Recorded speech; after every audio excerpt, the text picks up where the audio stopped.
മഹാനായ ഷെയ്ഖ് ഇബ്നു അത്താഇല്ലാ തങ്ങൾ അവരുടെ തായിഫുൽ മിനനിൽ പറയുന്നുണ്ട്, നീ അറിവ് ആരിൽ നിന്ന് കേട്ട് പഠിച്ചുവോ അവരല്ല നിന്റെ ഷെയ്ഖ്, അല്ലെങ്കിൽ അവരല്ല നിന്റെ ഗുരു. നീ ആരിൽ നിന്നാണ് ദിക്ർ സ്വീകരിച്ചത് അവരാണ് നിന്റെ ഗുരു. ദിക്ർ എന്ന് പറഞ്ഞാൽ സ്മരണ അല്ലേ? നിന്റെ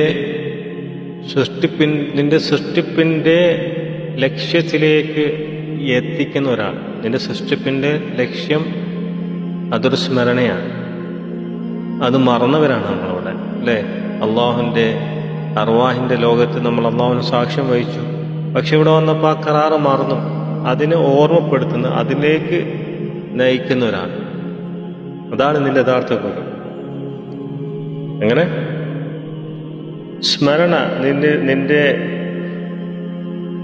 നിന്റെ സൃഷ്ടിപ്പിൻ്റെ രഹസ്യം, നിന്റെ സൃഷ്ടിപ്പിൻ്റെ ലക്ഷ്യം, നിന്റെ ഓർമ്മയിലേക്ക്, നിന്റെ സൃഷ്ടിപ്പിൻ്റെ ലക്ഷ്യത്തിലേക്ക് ആ സ്മരണ നിന്നിൽ പുതുക്കി തരുന്നതാണ്.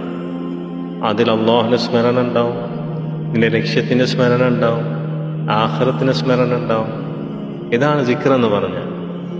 അല്ലാതെ ഇത് ചൊല്ലിക്കോ എന്ന് പറഞ്ഞ് സിക്ർ കൊടുക്കുന്ന അല്ല ഗുരു എന്ന് പറഞ്ഞാൽ, നിന്റെ ലക്ഷ്യബോധത്തിലേക്ക്, നിന്റെ ലക്ഷ്യം ദുനിയാവല്ല, നിന്റെ ലക്ഷ്യം ആഖിറാണ്, നീ തൃപ്തിപ്പെടുത്തേണ്ടത് അല്ലാഹുവിനെയാണ്, ജനങ്ങളെയല്ല എന്നുള്ള ബോധത്തിലേക്ക് എത്തിക്കുക.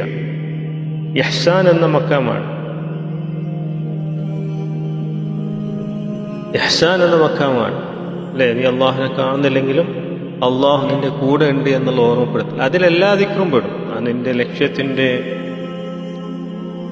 നിന്റെ സൃഷ്ടിപ്പിൻ്റെ ലക്ഷ്യം വരും, മുത്തുനബി വരും, അള്ളാഹു വരും, എല്ലാം ആഖിറത്തിലേക്ക് എത്തിക്കുന്ന എല്ലാ ഓർമ്മപ്പെടുത്തലും നൽകുന്ന ഒരാളാണ് നിന്റെ യഥാർത്ഥ ഷെയ്ഖ്.